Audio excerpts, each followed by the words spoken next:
आजच्या प्रार्थनेला उपस्थित प्रार्थनाप्रिय उपासक उपासिका भक्तिमती माता भगिनी आणि बालगोपाल मित्र हो, आता जे आपण इथं काही मिनिटांची प्रार्थना घेतली ही विश्वाला शांती प्रदान करणारी सर्वधर्मीय सामुदायिक प्रार्थना आहे। ही प्रार्थना ज्यानं केली तो या पृथ्वी तलावरचा भाग्यवान माणूस, पुण्यवान माणूस। भाग्य कुणाला लाभे ऐसे सतगुण कार्य वेळ जात असे। या जगामध्ये अनेको पंथ संप्रदाय आहेत आणि त्यांच्या प्रणाली सुद्धा आहेत, त्यांची संध्या ठरलेली आहे।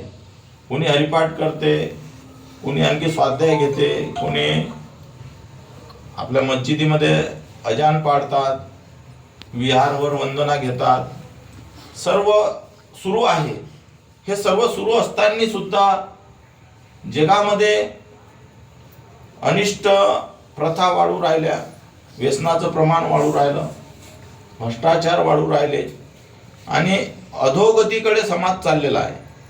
महाराज तर एका भजनामध्ये असं म्हणतात, बिघडले ब्रीद जनतेचे चरित्रे नासली सारी, जाहला देश दुर्बल हा, शक्ती द्या बुद्धी द्या लोका। परंतु म्हटलं कोणाला? प्रार्थितो संत साधूंना, शक्ती द्या बुद्धी द्या लोका। आज लोकांना शक्ती तर द्यायचीच आहे, शक्तीसोबत बुद्धी सुद्धा द्यायची आहे आणि हे सर्व देण्यासाठी ह्या प्रणाल्या लावून दिलेल्या आहे। मग ते ध्यान असेल, प्रार्थना असेल। सागर भाऊचा विषय आहे। सागर भाऊंनी पहिले केले आणि नंतर सांगितले। बोथाकाजी या नगरीमध्ये महाराजांचा विचार गुरुकुंज ज्ञानपीठ कॉन्व्हेंटच्या माध्यमातून त्या मातीमध्ये रुजवला आणि तिथून अनेको पिढ्या भविष्यामध्ये तयार होत आहेत। वेगवेगळा संस्कार त्यांच्यावर तिथं रुजवल्या जातात। महत्वाचा गुरुदेव सेवा मंडळाचं तत्वज्ञान, ग्रामगीतेचं तत्वज्ञान त्या ठिकाणी रुजवल्या जाते आणि महाराजांनी जी काही गुरुदेव सेवा मंडळाची तत्वप्रणाली आहे, सामुदायिक प्रार्थना आहे, गुरुदेव सेवा मंडळ आहे, हे सर्व या रजत नगरी अकोलापासून इथं स्थापना झाल्या अनेक गोष्टीच्या। महाराज इथं नेहमीच यायचे आणि या अकोला नगरीमध्ये एवढा विचार आहे हा, तर हा एक सागरच आहे। अकोला म्हणजे ही महानगरपालिका म्हणजे या विचाराचा एक सागर आहे आणि या सागरामध्ये नेहमीसाठी आम्ही, सागरदादा असतील, मी असेल, माझा मुलगा मुलगी, आमचे वरखडे भाऊ, हे सर्वजण आम्ही ज्या वेळेस इथं कार्यक्रम असतात, आता 2 कार्यक्रम झाले, मध्ये मोठं एक साहित्य संमेलन झालं, त्याच्या आधी त्या कर्मचारी भवनला पुण्यतिथीचा कार्यक्रम झाला, नंतर आता वनराईतर्फे सुद्धा एक कार्यक्रम झाला। या प्रत्येक कार्यक्रमामध्ये सागरदादा आणि त्यांचं पूर्ण कुटुंब, मोनाली, हे सर्व लोक त्याच्यामध्ये इन्व्हॉल्व असतात, सामील झालेले असतात। आणि काय मी पहिलेच सांगितलं की आळशा तुझ भोवती ही ज्ञानगंगा वाहते, लाभ तरी घेना हिचा का कोरडा शिरा। ही ज्ञानाची गंगा आहे, जी सतत अखंड वाहत आहे आणि न संपणारं पाणी, ज्ञानाचं पाणी त्यांच्याकडे आहे। फक्त आपली कॅपॅसिटी किती आहे घेण्याची हे आपल्यावर अवलंबून आहे। आपण नदीवर किंवा सागरावर कोणतं भांडं घेऊन गेलो याच्या आपल्यावर अवलंबून, आपण किती ते ग्रहण करू शकतो। तर न संपणारं पाणी त्या माध्यमातून त्यांनी आहे टुमदार असं हा फ्लॅट या महानगरपालिकेच्या या अकोला नगरीमध्ये घेतला। भविष्यामध्ये या जागेमधून विविध संस्काराचे हा मोठे धडे इथून जावेत, गुरुदेवाचा विचार केला जावा आणि या शहरामध्ये कुठेतरी पाय ठेवायला जागावी म्हणून सागर भाऊंनी हे छोटे टुमदार एक घर घेतलं। आणि आजकाल काय सुरू आहे, वास्तू शांती हा प्रकार पुढे आलेला आहे। वास्तू शांती ऑलरेडी ते वास्तू जे आहे ते शांतच असते, वास्तूची शांती करायचं कामच नाही आहे। वास्तूमध्ये जे लोक राहतात त्यांची शांती होणं आवश्यक आहे। वास्तू काही गडबड नाही आणि लोक करू राहिले वास्तूची शांती। ठीक आहे, जे काय ते अध्यात्म परमार्थाचे प्रकार आहे। आता लोक 1 कोटी 2 कोटी 5 कोटीचं घर बांधतात आणि नंतर मग ते लोक येतात, ते म्हणतात तुम्हाला 50,000 रुपये खर्च आहे, ते पूजा करावं लागते आणि त्याच्यामध्ये इकडून असं लावावं लागते, तिकडून तसं लावावं लागते। तर ते अकोल्याच्या बाहेर 2 किलोमीटरवर एक बोर्ड होतं, मागं लागेल, आता नाही राहिलं, ते काढलं पुन्हा। त्याच्यावर लिहिलं होतं, तुम्हाला भयमुक्त व्हायचं असेल तर भटमुक्त व्हा. हे भीती दाखवण्याचे प्रकार आहेत. भीती दाखवायची आणि वैचायचा कार्यक्रम आहे. परंतु महाराजांनी सांगितलं, निर्भय बनेंगे ना कभी, कालो से डरेंगे और सबका भला करो ये कामना. आणि महाराजांनी तेच सांगितलं की भीती या जगामध्ये काहीच नाही, निर्भय बनो. आणि निर्भय बनण्यासाठी तुम्हाला त्याच्यापर्यंत पोहोचावं लागेल, त्या ज्ञानापर्यंत पोहोचावं लागेल. हा जो पर्याय आहे गुरुदेव सेवा मंडळ, प्रार्थना, ध्यान, हा मधला पर्याय आहे. एक आहे फार कर्म लोक जे फार त्याच्या गुंतले असं केलं तसं नाही केलं ते तुम्हाला सजा होणार. आणि काही लोक एकदम बिनफिकर आहेत, ते म्हणतात या जगामध्ये देवच नाही. ते बिलकुल काही मानायलाच तयार नाही. तर ते मानायला तयार नाही. काही लोक एवढे मान राहिले की ते भीतीमध्ये थोडंसं तरी चुकलं, असं चुकलं 100% तुम्हाला सजा आहे. तर महाराजांनी हा पर्याय काढला. पर्याय काढत असताना साधा पर्याय नाही काढला.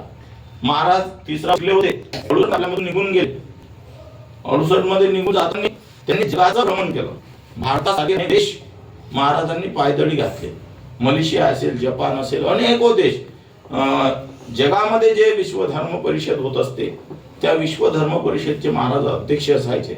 आणि त्या विश्व धर्म परिषदच्या स्टेजवर, त्या मंचावर ज्यावेळेस महाराज जायचे तर महाराजांच्या मुखातून काही भजनं निघायचे.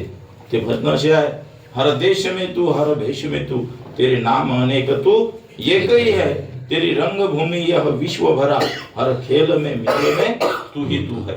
म्हणजे हे जे काही जग आहे पुरं, ही जी काही पृथ्वी आहे, या पृथ्वीसारख्या आणखी 7-8 पृथ्व्या आहेत म्हणतात. त्या सर्व पृथ्वीवर हे भगवंताचं, ईश्वराचं हे स्टेज आहे. आणि या स्टेजवर भगवंतांना वेगवेगळे पार्टाचे लोक सोडलेले आहेत. जसं त्या 3 अंकी नाटक असते त्याच्यामध्ये वेगवेगळे पार्ट घेते. कोणी वडिलाचं करते, कोणी मुलाचं करते, कोणी मुलीचं करते, कोणी सुनेचं करते. तसं भगवंतांना आपापले पार्ट नेमून दिलेले आहेत. हार्मोनियमवाले हार्मोनियम वाजवतील, आपले तबलेवाले तबले वाजवतील, भाषण करणारा, सूचना देणारे, आणखी इतर पार्ट आहेत ते आपापले लोक करत राहतात. आणि या सर्व गोष्टीची नोंद होत असते. इथं जे आपण प्रार्थना घेतली तर या प्रार्थना घेतली आणि झालं अशातला प्रकार नाही. हे तुमच्या खात्यावर जमा होणार आहे. तुमचं एक अकाउंट उघडलेलं आहे. त्या अकाउंटमध्ये चांगले कर्म आणि वाईट कर्म या दोन्ही कर्माची नोंद होणं सुरू आहे. आता विज्ञानानं प्रगती केली आणि प्रगती करत असताना त्यांनी CCTV कॅमेरे काढले. CCTV कॅमेरे जिथं जिथं लागलेले आहेत तिथं काही वाईट कर्म घडलं तरी ते कॅप्चर करते, चांगले कर्म घडलं तरी ते कॅप्चर करते. ते हे आता आलेलं आहे CCTV वगैरे. परंतु याच्या आधी भगवंताने CCTV कॅमेरे ठेवून ठेवलेले आहेत, त्यांनी लावून ठेवलेले आहे. आणि CCTV कॅमेऱ्यामधून सर्व डाटा जमा होत राहतो. आणि तो जमा होणारा डाटा त्या माणसाकडे जाते. त्या माणसाचं नाव आहे चित्रगुप्त. चित्रगुप्त हा सर्व डाटा संकलित करतो. आणि तो डाटा संकलित करत असताना ज्यावेळेस आपला वेळ येते ते खोलून यांनी एवढं चांगले काम केले, यांनी एवढं वाईट काम केले, मशिनरी फार घ्यायची जगात माझा डाटा मग आपण त्यांच्याकडे चांगला जावा यासाठी समोर तुम्ही ध्यान, हा समाधी याच्यामध्ये डायरेक्ट ईश्वराला भेटण्याची 100% गॅरंटी याच्यामध्ये आहे. कारण जगामध्ये ज्या ज्या लोकांना असं वाटलं की आता आपल्याला हे सर्व नश्वर आहे आणि नश्वर त्यागायचं आहे, मग जायचं कुठं? तुकाराम महाराजांना ज्यावेळेस समजलं त्यांनी भंडारा टाकला. अनेक संत सर्व आज हिमालय, आता ते प्रयागला जे सुरू आहे ना तिथं तिथे जे लोक आलेले आहेत काही काही हजार वर्षाचे लोक आहेत. आणि ते फक्त बाकी आपल्या तंबी असतात.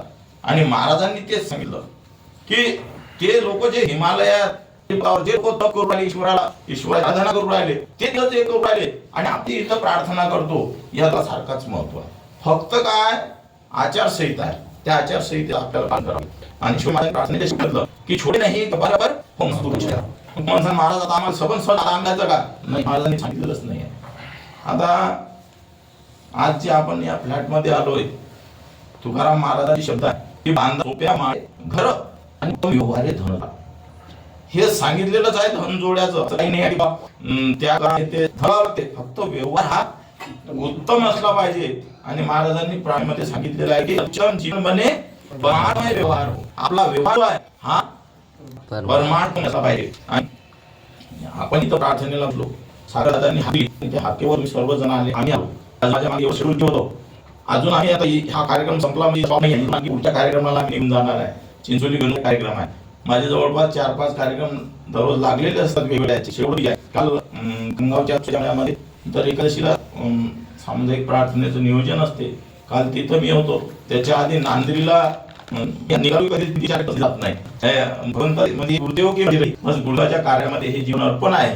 आणि ते सांगण्याचा अर्थ हा आहे की बा तुम्ही सागरदादांनी आवाज दिला आणि कोणत्याही क्षणाचा विलंब न करता तुम्ही सर्वजण वेळेचं बंध पाडून इथं आले. हे तुमच्या नशिबामध्ये आजची हे पुण्यवानांच्या नशिबामध्ये आहे. जे लोक आज कीर्तनामध्ये आहेत, भागवतामध्ये आहेत, हरिपाठात आहेत, काकड्यात आहेत, सत्संगात आहेत, ध्यानात आहेत, प्रार्थनेत आहेत, हे समजून चला पुण्यवान लोक आहेत. आणि त्याच्या व्यतिरिक्त ते पुण्यवान आहेत पण त्याच्या खाजं पाप चिलक असल्यामुळे ते लोक याच्यामध्ये सामील होऊ शकत नाही. आता काही गावामध्ये फार मोठे सप्ते चालतात. त्या सप्त्यात बंदीच्या बंदी लोक येऊन बसायचे. काही जवळ सत्य म्हणतात तसं काही नाही, परंतु तुमची तंद्री लागण्यासाठी आपण तिथं जवळ असलं पाहिजे. कारण मोबाईल तो कामाचा आहे जो टावरच्या जवळ असते. मोबाईल दूर जाते, तो फेल होत चालते आणि आपण आवडले नाही तो पण आवडलो का. आणि जातं जे होतं जुन्या काळात, आता जातं बंद, पण ते मिक्सर आला आता. पण त्या जुन्या काळात त्याची गोष्ट तुम्हाला सांगितली तर ते जातं एका लोखंडी सळीच्या भोवती फिरत असते. सेंटरला एक लोखंडी सळई असते आणि ते जातं त्याच्या भोवती फिरते. एक एकूण लाकडी तो असते, ते लाकूड धरलं की असं त्या जुन्या बाया फिरत होत्या. आता तर ते जे फिरवत होते ते फिरवत असताना त्याच्यामध्ये जे धान्य टाकल्या जाते ते धान्य जे त्या लोखंडीच्या जवळ राहते काय राहते आणि जे बाजूबाजूला जात राहते त्याचं पीठ होते. तसं यांना जे धरून आहे म्हणजे प्रार्थना पूजा जे जे काही तुम्ही करत आहात, महाराजांनी काही कोणाला बंधन ठेवलं नाही. इथं त्याच्यासाठी महाराजांनी फक्त आसन ठेवलंय. तुम्ही ज्याही देवाचे भक्त असाल, ज्याही गुरुचे भक्त असाल, ते तुम्ही फक्त सुरू ठेवा, बंद नका करू. तर जे बाजूला जातात त्याचं पीठ होईल आणि जे धान्य त्या सळईजवळ राहते काय राहते. म्हणून आपण गुरुदेवाचे भक्त, देवाचे भक्त, आपल्याला किती म्हणजे किती आले हे संकट तरी आपण सुरक्षित राहणार. कारण ईश्वर गुरुदेवाचे भक्त आपण जे समार्ग जाणार आहेत त्यांना कोणताही धक्का लागणार नाही. जगत में कितना पाप है अंदाजे के बाहर चला, ऐसा काही पुण्य है जो जग अब तक ना ढला. संतांची पुण्य आहे की याचे कायम आहे. त्या दिवशी संत आणि संत विचार हे जगात होईल, नष्ट व्हायला वेळ लागणार. त्यात सगळ्यात पहिले खास कोणता देश होणार आहे माहिती आहे? भारत खलास होणार आहे. कारण भारत जर टिकून जर कशावर असेल तर संतांच्या अंगया आहे. चरित्र भारत का है धन, विशाल भारत का है मन, चरित्र जाएगा फिर देश रोएगा. आणि एका भजनामध्ये महाराज सांगतात चरित्र फनाई होगा फिर कैसे देश जिएगा. ज्या दिवशी या भारतातलं चरित्र खलास होईल त्या दिवशी भारत नष्ट व्हायला वेळ लागणार नाही. म्हणून महाराज त्या भजनात सांगतात पुन्हा पुन्हा ती वेळ दिसता हे समजून हाक द्या लोका, प्रार्थितो संत साधूंना शक्ती द्या, बुद्धी द्या लोका. तर पुन्हा ती वेळ परत परत येत आहे. कारण भारता ग्रहण लागले अति गुलाम जन जाहले, तोडण्या येई बंधना पाहण्या भारता गुला पुन्हा. कधी येशील मन मोहना पाहण्या भारत आपला पुन्हा.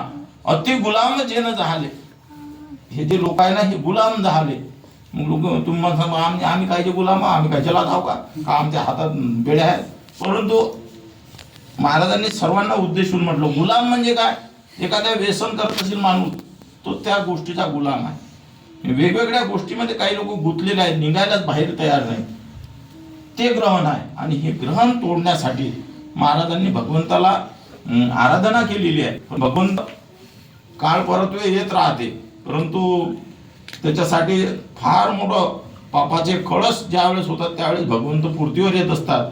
परंतु महाराजांनी सांगून ठेवलेला आहे सब गाव पडेगा डाका, गुंडों से रहेगा धोका, पर जो सेवा करेगा बाका वो सतयुग का अवतारी. गावोगावी डाके पडतील, गुंडांची भीती राहील. पण अशाही परिस्थितीमध्ये जर कोणी म्हणत असेल की नाही या मुलांवर संस्कार करण्यासाठी मी सामुदायिक प्रार्थना घेईल, मी ध्यान घेईल, यांच्यासाठी सुसंस्कार शिबिर लावील, तो समजून चला तो ईश्वराचा अंश आहे, तो संतांचा अवतार आहे. तेच कार्य आमच्या सागर भाऊच्या माध्यमातून, त्यांच्या पूर्ण कुटुंबाच्या माध्यमातून, मुनाली ताई असतील, सर्वजण हे कार्य करत राहतात. कारण आजचे सान बालक उद्याचे तरुण कार्यकर्ते होतील. गावाचे, समाजाचे, देशाचे, आई वडिलांचे पांग फेडतील उत्तम उत्तम गुणांनी. ज्या ज्या आईवडिलांना वाटत असेल की आपल्या मुलानं आपल्या मुलीनं आपले पांग फेडले पाहिजे, तर पांग हे उत्तम उत्तम गुणांनी फेडल्या जाते, अवगुणांनी कधी पांग फेडल्या जात नाही. म्हणून यांच्यावर उत्तम उत्तम गुण म्हणजे सुसंस्कार करण्यासाठी ध्यान प्रार्थना सुसंस्कार शिबिर आहे. आता दरवर्षी सागरदादा आम्ही सर्वजण त्या सुसंस्कार शिबिराचा फार मोठा आनंद घेत असतो. ही माझी मुलगी आहे, इथं अकोल्याला शिकते, ही B.Pharmला आहे. तर हिनं सुसंस्कार शिबिर केलेलं आहे. हिला हे सर्व ध्यान प्रार्थना या सर्व गोष्टी माहीत आहे. हा माझा मुलगा आहे इकडून सार्थक, यानं 3 शिबिर केलेले आहे सुसंस्काराचे. हा कीर्तन सुद्धा करते, मी कीर्तन करतो, तो कीर्तन करते. युट्यूबवर आमचे सर्व कीर्तन उपलब्ध आहेत. रवींद्र महाराज गुरु टाकलं की सर्व प्रणाली माहीत होऊन जाते. त्याच्यामध्ये ह्या डेली दररोजच्या प्रार्थना जिथं जिथं होतात ह्या युट्यूबवर जातात. कालची प्रार्थना सुद्धा युट्यूबवर आहे. आणि काय होऊन राहिलं, लोक म्हणतात जग बहरलं, जग विनाशाच्या मार्गावर आहे. याले कारण काय, तुम्ही जो वृत्तपत्र सकाळी हाती घेता किंवा जे चॅनल तुम्ही सिलेक्ट करता, याच्यामध्ये तुम्हाला दररोज हे दाखवले जाते, डॉक्टरच्या घरावर दरोडा, डॉक्टरच्या पत्नीची हत्या, डॉक्टर गंभीर, लोक लय बेकार काम उराडले पाहिजे, लयच बैठले लोक. परंतु ह्या जिथं प्रार्थना झाली, कुठं भागवत सप्ते सुरू आहे, हे नेहमी पेपरात येत नाही. आलं तर लोक त्याच्याकडे वाचत नाही. म्हणजे चांगल्याही गोष्टी सुरू आहेत, वाईटही गोष्टी सुरू आहेत, पण वाईटाकडे जास्त लोकांची नजर आहे.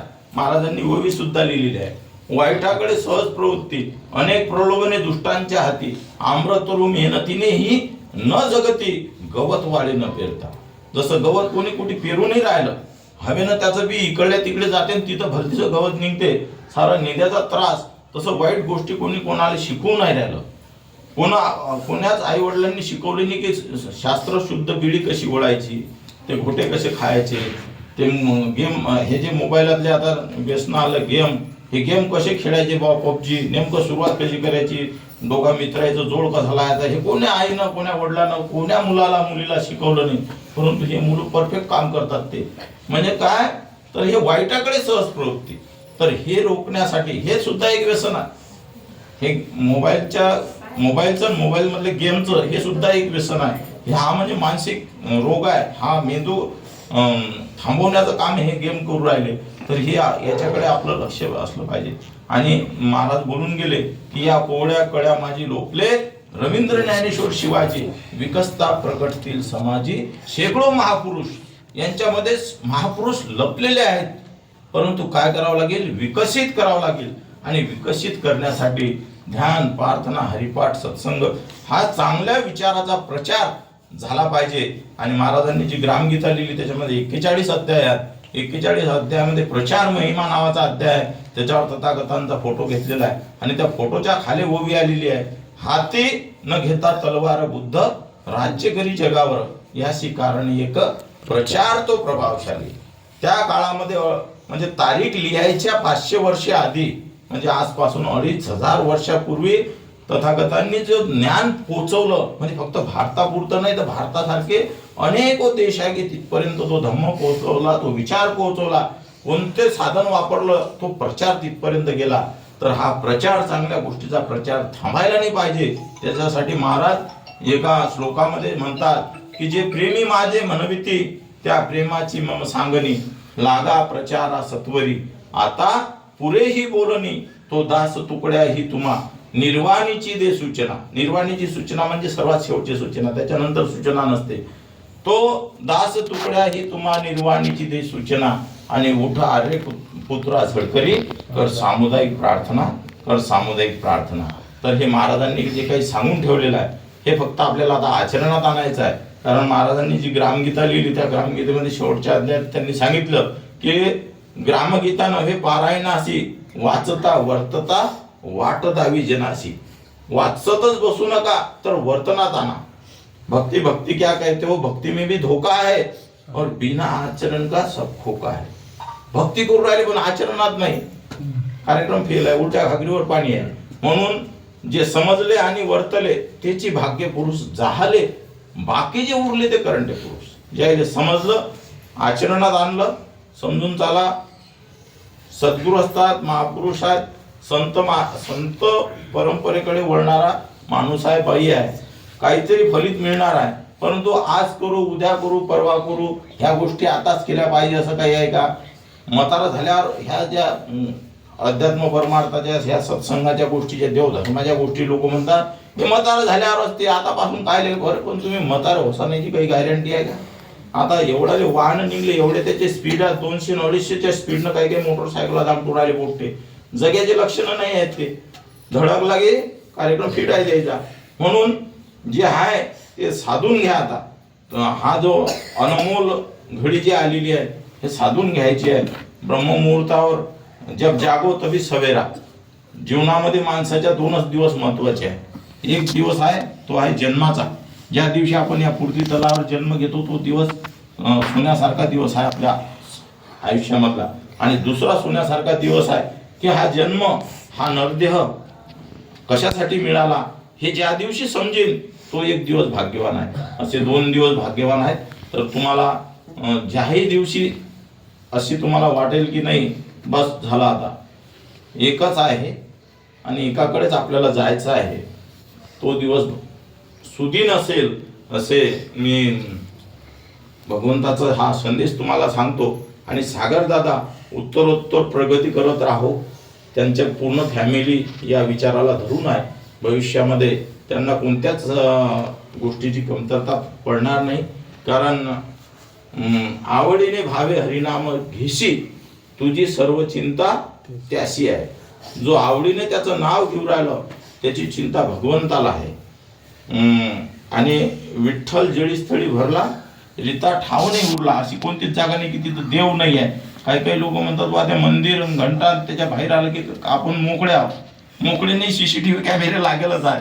म्हणून त्या ईश्वराचा धाक असला पाहिजे, ईश्वराची भीती असली पाहिजे. म्हणून त्या PK मधून त्यानं संदेश दिला होता, ये साला खेल जो है ये सब डर का खेल है. डर असलाच पाहिजे. डर जर निघून गेला मग लोक म्हणतात या जगात देवच नाही.